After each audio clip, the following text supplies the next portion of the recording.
So I'm currently being punished by the all-fraudulent Michael Dalefoot, where it has me isolated in its Robert Selfisher captivity and high surveillance. It hasn't stopped poisoning me since I've been here. It shows no mercy, only more poison and torment when I complain, along with several murder attempts. Even has falsely incarnated me in the past to try and get me to shut up and learn my lesson, and recently used its transgender brother and wife, Louis Risa the Grandma Killer, to falsely but a lawsuit on me for a child support after stealing everything from me my whole life and killing anyone who knew of that cared about me so that they could treat me any way they wanted once they got me into isolation, like they have been, like they still are. And the child Jacob was a child they had through their midwife business. And after stealing both of my cars and getting me out of FL to Louisiana so I'd have no way to make it to court, then after I'm supposed to owe it money cause I couldn't make it filed to establish child support, since I as well was probably born through a midwifery business of theirs, but I think they just kidnapped me to where I was supposed to be. Their dinner, and Michael aka Moloch and Jezebel Sacrifice and Alice Reese aka Louis Reese aka ECT just went in the bathroom slamming the door to show its disagreement with what I'm typing from behind its spy monitors.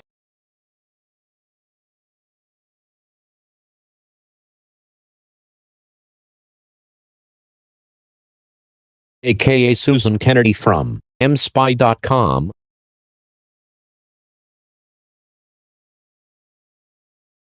Then like last week it hands me an envelope with the transgender holding up the child they used, that they've clearly have turned into yet another doll for their one of a million false lawsuits, like it did Joan River before this, aka Michelle Obama aka Jill Biden aka the doctor who killed her in the Rush uniform.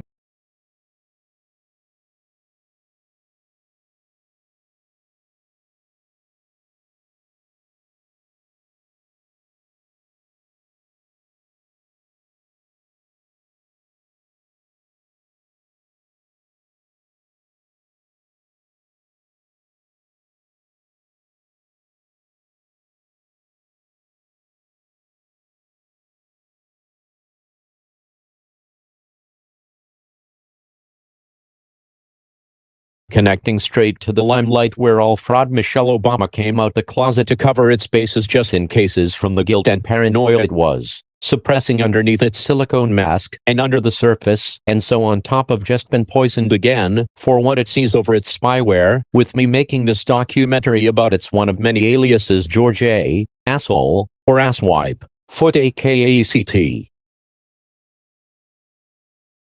Foot v. State. Number 28A041102 PC 140, 1230-2011, George Foot Jr., Appellant Petitioner, v. State of Indiana, Appellee Respondent. Bailey, Judge.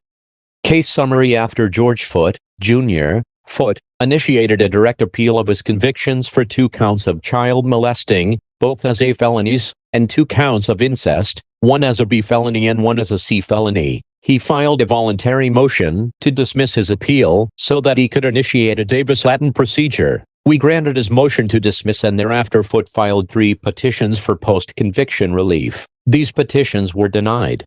Facts and procedural history: Foot and his wife, Karen Foot, Karen, had 2 daughters, JF and BF. JF was born on December 20th, 1990, and BF was born on December 17th, 1991. In 2004, Karen traveled to Florida to attend her mother's funeral. While Karen was away, Foot forced the girls to perform several sexual acts. He put his mouth on JF's vagina, put his finger in her vagina, and put his penis in her buttocks. Foot also put his mouth on BF's vagina and blew it while he masturbated into a black pipe of insulation. He also made BF suck on his penis. On one occasion in early March of 2007, Foot made BF take off all her clothes and lie on the living room floor. He pulled down his pants, made BF turn onto her stomach, and put his penis on her vagina. Foot's penis penetrated BF's vagina a little. Exhibit B, page 256. He rubbed it until he ejaculated,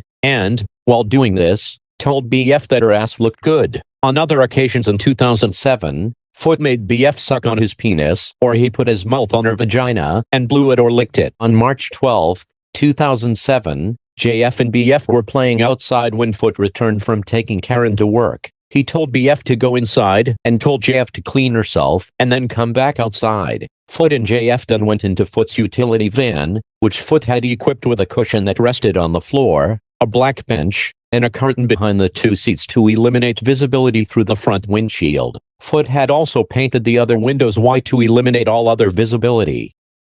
Inside the van, Foot made JF undress and then he put his mouth on her vagina. He told JF that her vagina was dirty and he cleaned it with a rag and also placed his finger inside. Foot then made JF get on top of him. He pulled her down, put his penis in her vagina, and told JF to say "fuck me." Exhibit 2, page 224. Having Foot's penis inside her hurt JF, and so she pulled off of him. Foot then made JF suck on his penis while he sat on the bench until he ejaculated into a tissue.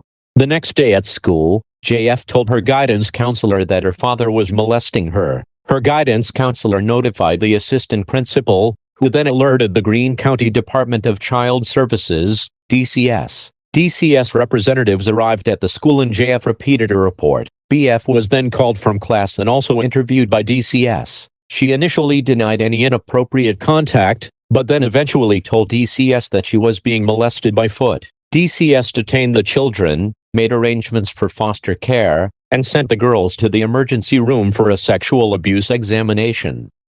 The Foots also had a son who was also detained by DCS. After an investigation, DCS petitioned to have all three children declared children in need of services, CHINS. The hearing on that petition was held on May 2, 2007. All of the children are currently placed with foster parents. On October 1, 2007, the state charged Foot with 2 counts of child molesting, both as A felonies, and 2 counts of incest, one as a C felony and another as a B felony. Foot's first jury trial ended in a mistrial due to an issue with a juror. His second jury trial started on August 18, 2008 and concluded on August 22, 2008. At the conclusion of the second trial, the jury found Foot guilty as charged.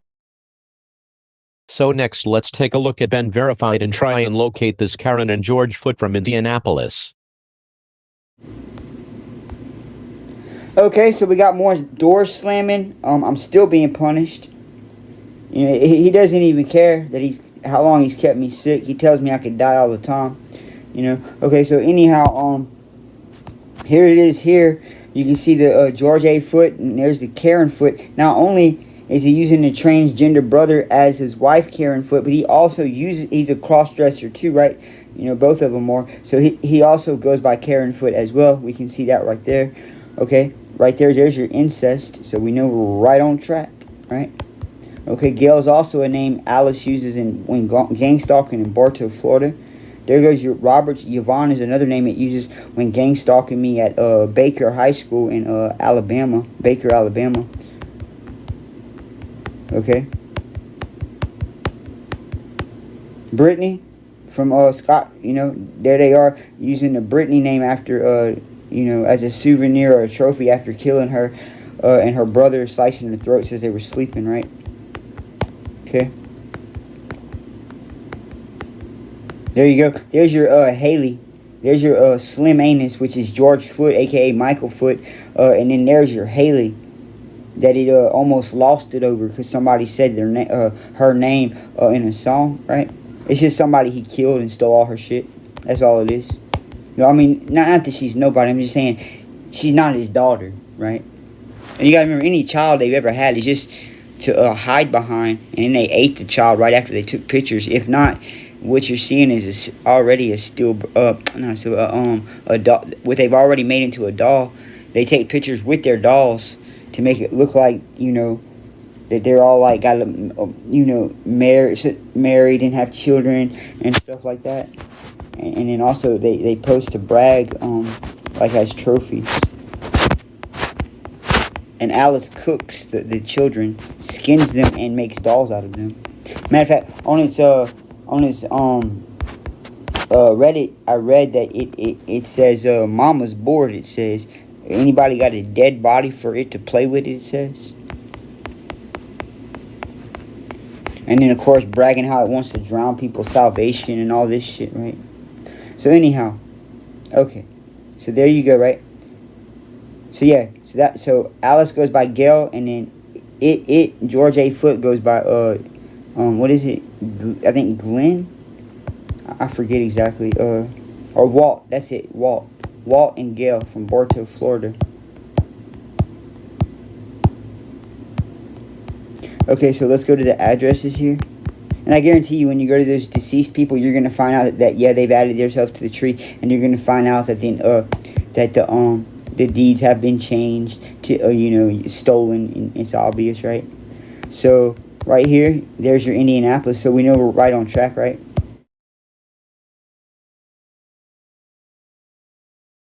Okay. This is in Indianapolis too. Let's see what that is.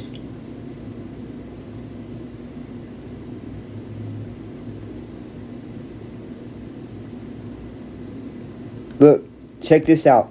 This is a whole different profile, bro. Check that out. That's the year I was born, right? That's the year that Michael was supposed to be sentenced to life in prison, right? And with no chance of in Louisiana, no chance of bond and no chance of bail, right? But somehow got out and changed his name to Michael D. Foote, right? So anyway, there you have it, right there.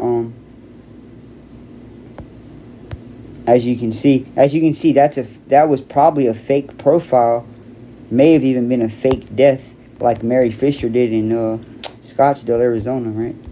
And you can find her bragging and teaching tutorials on how to fake your own death with a gunshot to the back of the head as Freakmo or Hannah Briggs on YouTube.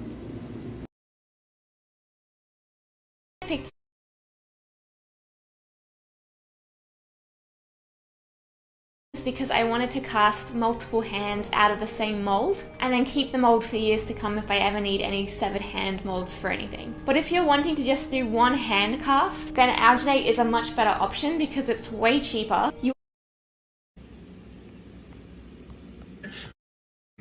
Purpleness. It's right here. Get a feel for it. So hopefully this was want to go through the process of trying to make it yourself. I do have one for sale in my store. I'll link it here. I also have a couple of silicone feet as well. And if you ever want anything like this custom made, I can do custom orders as well, whether it's for like a movie or for a haunt or for an escape room or just to have in your house because you're somebody very similar to me who likes to have severed body parts and faces just strewn around their house for visitors to stumble upon. Then hit me up via email. I'll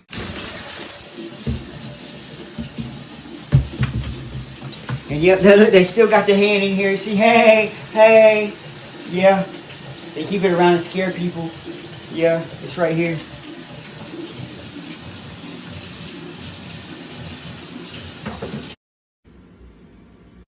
My mouth. You want to make sure that none of the skin to this dead look. just it's so out of focus or I go out of frame. Me. Put my store link in the description box so you can check out. This has pretty much runny red.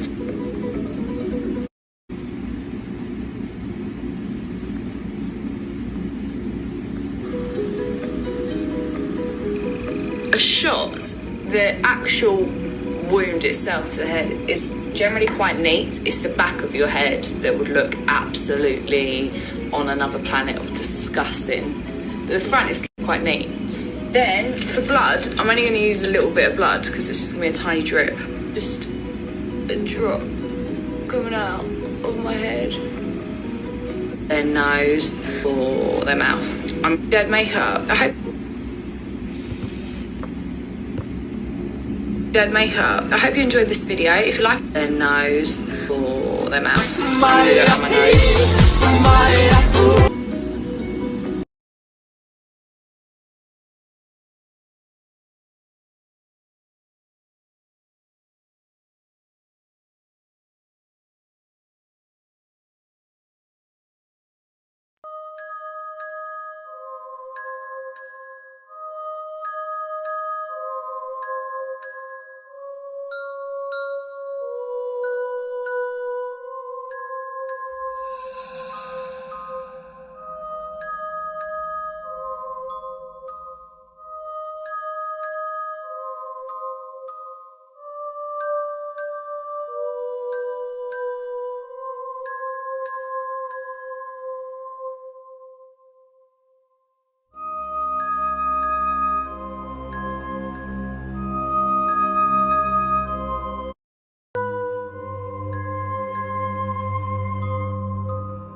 If you notice, something in common with all these Haley profiles is that they've all added up to 10 to wins.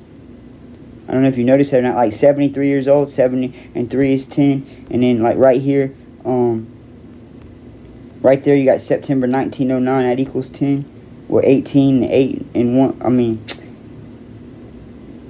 yeah, 18 is 9, and then 1 is 10. Look, you're laughing, Joey, right there. You going by the name, and he goes by Larry as well. And when he's gang stalking in Florida, around Plant City, Bartow, Hillsborough County.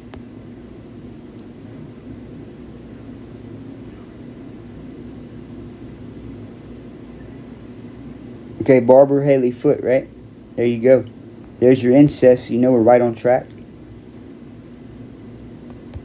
Now, so what it probably did, okay, was took the name and then used it to steal inheritance with somehow. I don't know. I'm about to find out right now. Let's see. Maybe. Here's more of their victims. More victims.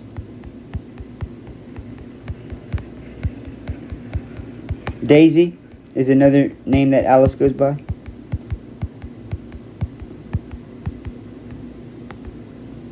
Look, Allison right there. Look at that, bro. What I just say. Am I a real prophet or what? What I just say, right? Okay. Now, let's go here. Just to briefly check this out.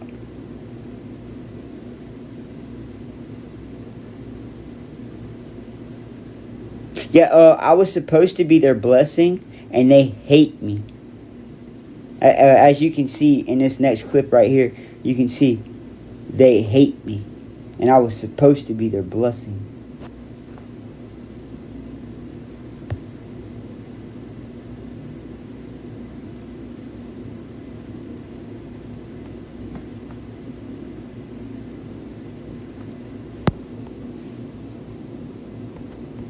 Look at that, bro.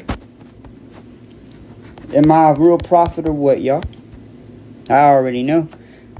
Hastings, yeah, because he goes by, whenever he was told to stay away by the state after beating me with a stripped extension cord, he went and took the role as my social worker who had took us and put us in foster care, Michael, and then he played the role as Michael Hastings, a fraudulent, right, and had me at his house teaching me how to drink and shit, getting me drunk and all, and I had no clue, bro, you know?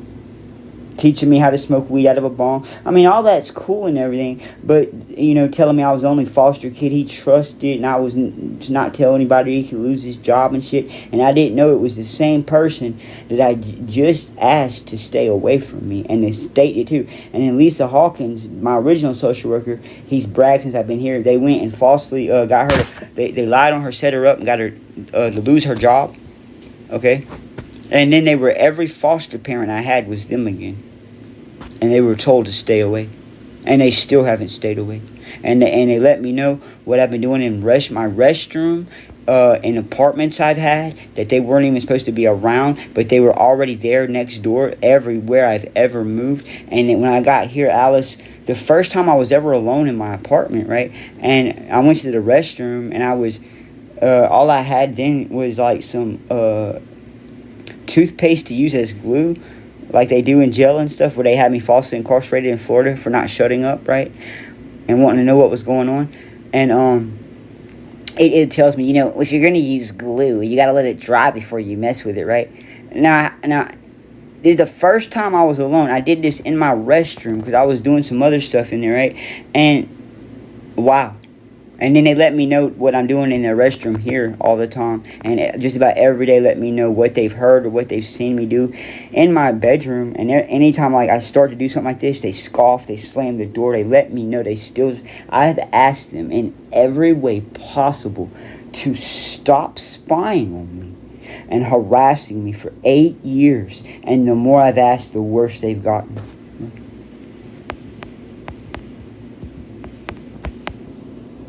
There you go. There you have it, right? Okay, so I have done my research on these deeds. Now, one ownership change is normal because obviously, right, you know, and that's this one right here. This is the last one. No, that's not, this is not the one, but the first ownership change is normal from what I understand, because it has to be changed into the person who's supposed to be inheriting it, right? So that's probably what happened here, right? And then as you can see, it keeps getting changed all the way up to here.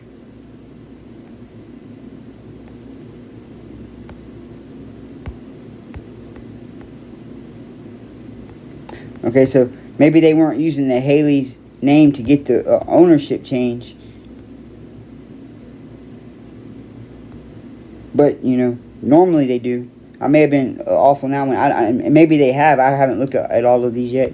But I don't know exactly why some of the people that they kill is just primarily just to steal their identity.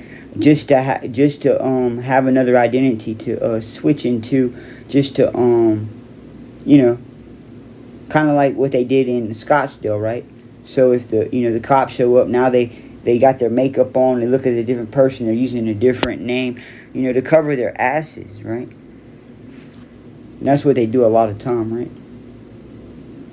And to steal the inheritance money, right?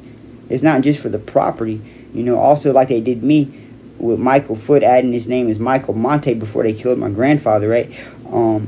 That way he could steal my inheritance from me, right? And that's what they do. Now that's probably why. That's probably what it did was somehow killed her, used her identity, and okay, for instance, Wynell Monte was my grandmother's name, right? But when I do Truth Finder, it says that they are looking for 3 fraudulent people that are using Wynell Monte's name right now in Lafayette, Louisiana. And while I could never guess who those people would be, right? And then check it out. That's sarcasm, of course. They're using her. I believe they said that they're using her money. They're still using her bank account and shit, right? Just like Lois Reese did, right? So there you have it. But a lot of times it is as well to steal the property. They use the same name of the person they killed. It's weird. It'll say this person has deceased, and then you see the same name having the ownership changed over to them. Like, it doesn't even make sense that they would do it that way, but I've seen it, and yes, they have. So anyhow, okay, so we know that George Foot is on Been Verified. The last thing they have is in Bradenton, Florida, right? So now we're going to go to Rattarus, because I couldn't find any pictures of George Foot on here, and that's what I was looking for. So now we're going to go to Rattarus.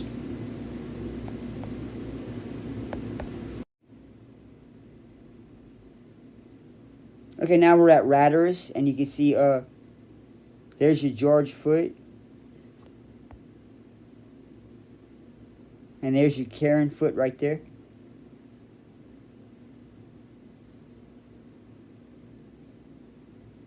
Also, you can see your Indianapolis right there.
So next let's look at Michael Dale Foote, also known as many other names such as Michael A. Foote versus State of Louisiana.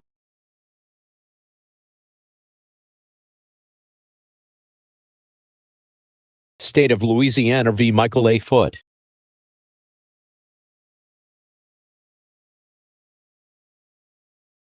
Number 65151, Supreme Court of Louisiana. Defendant, Michael A. Foote, was found guilty of the crime of first-degree murder, in violation of LSARS 1430, and sentenced to life imprisonment without probation, parole or suspension of sentence, as recommended by the jury. On appeal, the defendant relies on 7 assignments of error for reversal of his conviction and sentence. 1.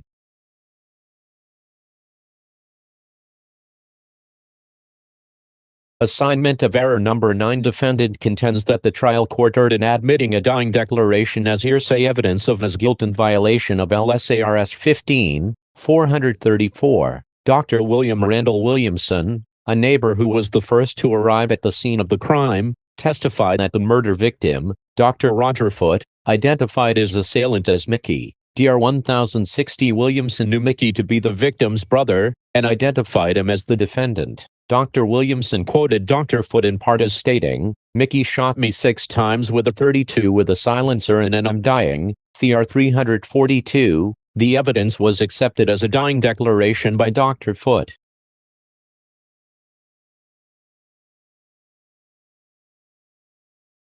Dying declarations are admitted into evidence as an exception to the hearsay rule because the dead victim is not available to testify directly, and the murderer might otherwise escape justice. Such statements are considered reliable if given by one who believes himself in imminent danger of death. Although Dr. Foote survived 11 days, he was comatose for much of that time. Both Dr. Foote and Dr. Williamson believe that Dr. Foote was dying when he spoke, and he did in fact die of the 6 gunshot wounds. There is no evidence of hostility toward his brother, which would cast doubt on the veracity of the statement. Adding weight in this instance to Dr. Foote's dying declaration was his knowledge of physiology. There is no question that Dr. Foote, a veterinarian, was correctly convinced when he spoke that his wounds would be fatal. His words established that he felt himself to be in prospect of death and without hope of recovery. His statements while in that frame of mind were properly admitted into evidence as an exception to the hearsay rule. State v. Vincent,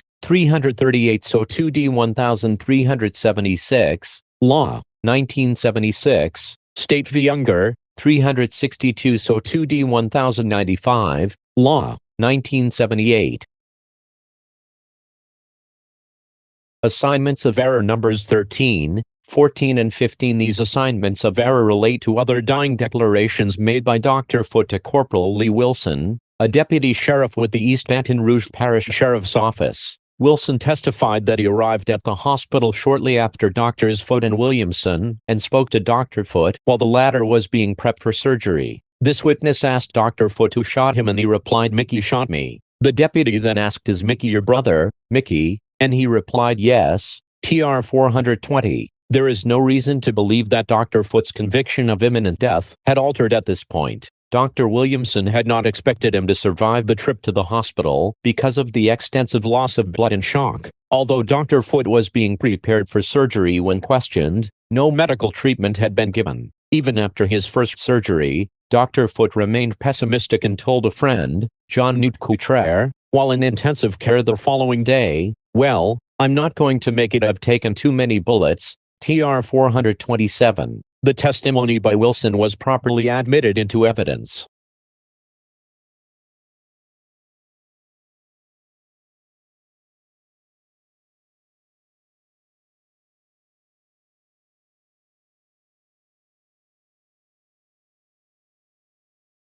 Assignment of error number 16. The trial court denied defendant's motion for a mistrial based on testimony by Deputy Wilson that Dr. Foote asked us to get somebody over to his mother's residence, that he feared for her life. He felt Mickey was. Tr 420. It is contended that this statement was highly prejudicial to the defendant, suggested the commission of another crime, and mandated a mistrial. LSAC, CRPR 770 provides, upon motion of a defendant, a mistrial shall be ordered when a remark or comment, made within the hearing of the jury by the judge, district attorney, or a court official during the trial or an argument, refers directly or indirectly to 2. Another crime committed or alleged to have been committed by the defendant, as to which evidence is not admissible. Rehearing denied March 3, 1980.